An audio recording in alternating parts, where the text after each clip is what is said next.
ദൈവത്തിരുനാമത്തിന് മഹത്വമുണ്ടായിരിക്കട്ടെ. പുതിയൊരു പ്രഭാതത്തിൽ തൃപ്പാദം എന്ന പ്രതിദിന പരിപാടിയിലേക്ക് എല്ലാ മാന്യ ശ്രോതാക്കൾക്കും സ്വാഗതം.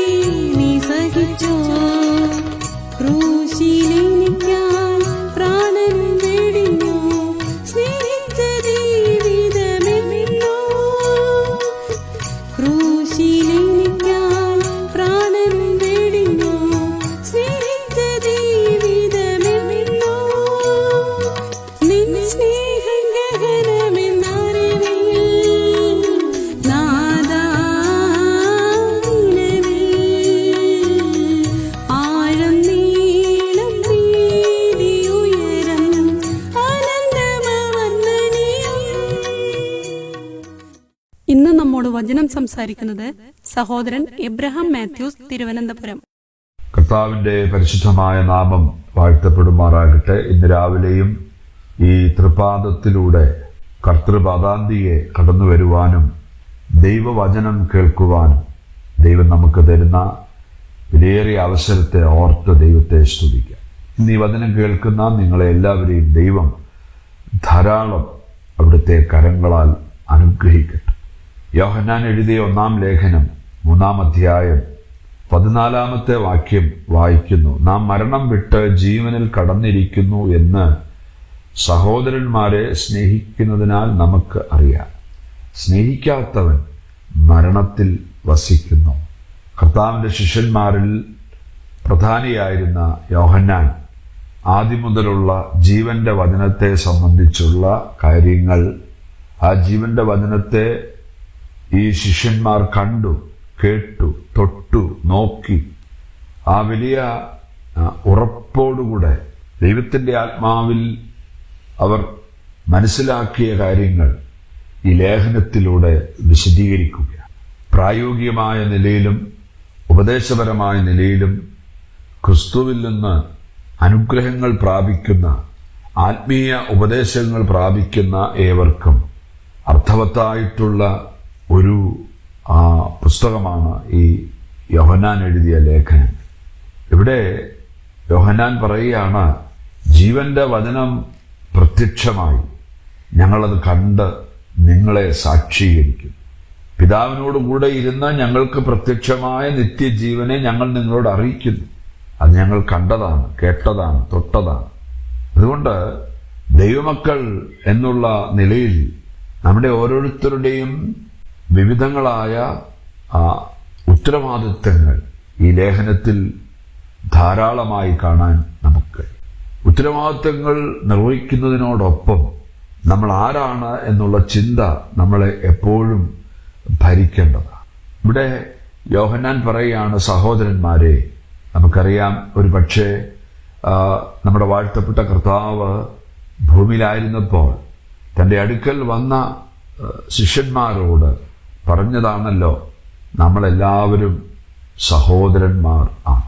ഒരുപക്ഷെ ആ വാക്ക് കടമെടുത്തിട്ടായിരിക്കാം, ആ വാക്ക് ഓർമ്മയിൽ ദൈവത്തിന്റെ ആത്മാവ് യോഹന്നാനിലേക്ക് കൊണ്ടുവരുമ്പോൾ യോഹന്നാൻ അത് ആവർത്തിക്കുന്നതായിരിക്കാം. കാരണം ഞങ്ങൾ കണ്ടതും ഞങ്ങൾ കേട്ടതും എന്ന് പറയുന്നതിന്റെ പിന്നിൽ അതായിരിക്കാം കാരണം. അപ്പൊ നമ്മളെല്ലാവരും സഹോദരന്മാരാണ്. എന്നാൽ ഇവിടെ പറയാണ്, ഈ സഹോദരന്മാരായ നമ്മളെ, ദൈവമക്കളായ നമ്മെ കാൺമീൻ, നാം ദൈവമക്കൾ എന്ന് വിളിക്കപ്പെടുന്നു. അങ്ങനെ വിളിക്കപ്പെടുന്ന സഹോദരങ്ങളായ നമ്മെ ഈ ലോകം പകയ്ക്കും. പക്ഷേ ആശ്ചര്യപ്പെടരുത്, അത്ഭുതം ഉണ്ടാകാൻ ഇടയാകരുത്. കാരണം ലോകം അങ്ങനെ തന്നെ ചെയ്യും. കർത്താവ് അങ്ങനെ പറഞ്ഞിട്ടുണ്ട്, എന്നെ ദ്വേഷിച്ച ഈ ലോകം എൻ്റെ മക്കളെയും എന്നിൽ വിശ്വസിക്കുന്നവരെയും ദ്വേഷിക്കും. എനിക്ക് പ്രതികൂലമായിരുന്ന ഈ ലോകം എന്നെ സ്നേഹിക്കുന്നവർക്കും പ്രതികൂലമായിരിക്കും. അതുകൊണ്ട് നാം ആശ്ചര്യപ്പെടേണ്ട കാര്യമില്ല. കർത്താവ് പറഞ്ഞിട്ടുണ്ടല്ലോ, ലോകത്തിൽ നിങ്ങൾക്ക് കഷ്ടമുണ്ട്. ഒരുപക്ഷെ വ്യക്തിപരമായ കഷ്ടങ്ങളെക്കാളും ലോകം നമുക്ക് തരുന്ന ചില പ്രത്യേകതകളായിരിക്കാം. ലോകം നമുക്ക് തരുന്ന ചില പ്രതികൂലങ്ങളായിരിക്കാം കർത്താവ് അവിടെ പറയുന്നത്. അപ്പോൾ ലോകം പകയ്ക്കുന്നുവെങ്കിൽ നിങ്ങൾ ആശ്ചര്യപ്പെടരുത്. പക്ഷേ നമുക്ക് ഒരു വലിയ ഉത്തരവാദിത്വമുണ്ട്. നാം സഹോദരന്മാരെ സ്നേഹിക്കണം. ലോകം പകച്ചുകൊണ്ടിരിക്കുമ്പോൾ നാമും സഹോദരങ്ങളായ നാമും അന്യോന്യം പകയ്ക്കുകയല്ല ചെയ്യേണ്ടത്. നാം അന്യോന്യം വിദ്വേഷം പടർത്തുകയല്ല ചെയ്യേണ്ടത്. പിന്നെയോ നാം സഹോദരന്മാരെ സ്നേഹിക്കണം, സഹോദരങ്ങളെ സ്നേഹിക്കണം. നാം അങ്ങനെ സ്നേഹിക്കുന്നു എന്ന് എങ്ങനെ അറിയാൻ പറ്റും? നാം മരണം വിട്ട് ജീവനിൽ കടന്നിരിക്കുന്നു. അതാണൊരു ടെസ്റ്റ് ചെയ്യാനുള്ളത്. ഞാൻ സഹോദരന്മാരെ സ്നേഹിക്കുന്നു എന്ന് കാണുമ്പോൾ എനിക്ക് ദൈവം തന്നിരിക്കുന്ന ഏറ്റവും വലിയ ഒരു തെളിവ് ഞാൻ യഥാർത്ഥത്തിൽ രക്ഷിക്കപ്പെട്ട ഒരാളാണ് എന്നാണ്. അതാണ് മരണം വിട്ട് ജീവനിൽ കടന്നിരിക്കുന്നു. ഏത് മരണം? നിത്യനാശം, നിത്യ നരകം, നിത്യമരണം, പിശാചിനും അവന്റെ കൂട്ടർക്കും ഒരുക്കിയിരിക്കുന്ന നിത്യാഗ്നി. ആ വലിയ നിത്യമരണത്തിൽ നിന്നും വിടുതൽ പ്രാപിച്ച് നിത്യജീവനിലേക്ക് കടന്നിരിക്കുന്നു എന്നുള്ളതിന്റെ ഒരേ ഒരു തെളിവ് പ്രസംഗിക്കുന്നതോ പാട്ടുപാടുന്നതോ അതൊന്നുമല്ല. ഒരുപക്ഷെ അതൊക്കെ നാം ചെയ്തു വരുന്നുണ്ടായിരിക്കുക. ഏറ്റവും വലിയ പ്രത്യക്ഷമായ തെളിവ് ഇവിടെ പറയുന്നത് സഹോദരന്മാരെ സ്നേഹിക്കുക എന്നുള്ളതാണ്. എങ്ങനെയാണ്? വാക്കിനാലും നാവിനാലുമല്ല. 18-ാമത്തെ വാക്യം, പ്രവൃത്തിയിലും സത്യത്തിലും സ്നേഹിക്കുക. എത്ര ഉദാത്തമായ പ്രായോഗികമായ കാര്യങ്ങളാണ് യോഹന്നാൻ ഇവിടെ പറയുന്നത്. അപ്പോൾ സ്നേഹിക്കാത്തവൻ, നോക്കുക, ഒടുവില് 14-ാം വാക്യത്തിൽ മരണത്തിൽ വസിക്കുന്നു. സ്നേഹിക്കുന്നവൻ മരണം വിട്ട് ജീവനിൽ കടന്നിരിക്കുന്നു എന്നറിയാം. സ്നേഹിക്കാത്തവൻ മരണത്തിൽ വസിക്കുന്നു, അഥവാ അവൻ മരണം വിട്ട് ജീവനിൽ കടന്നിരിക്കുന്നില്ല എന്നാണ് ഇവിടെ പറയുന്നത്. അതുകൊണ്ട് പ്രിയപ്പെട്ടവരെ, ആത്മരക്ഷയുടെ പ്രത്യേകതകളിലൊന്നാണ് എനിക്ക് ലഭിച്ച, യേശുക്രിസ്തുവിൽ നിന്ന് ലഭിച്ച നിത്യജീവന്റെ പ്രത്യേകതകളിൽ ഒന്നാണ് ഞാൻ സഹോദരന്മാരെ സ്നേഹിക്കുന്നു എന്നുള്ളത്.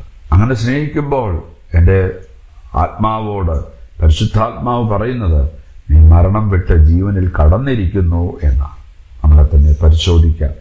ഈ വാക്കുകൾ നമുക്ക് അനുഗ്രഹമായി തീരട്ടെ, നമ്മുടെ ജീവിതത്തെ വ്യത്യാസപ്പെടുത്തട്ടെ. ദൈവത്തിൻ്റെ ആത്മാവ് നമ്മെ സഹായിക്കും.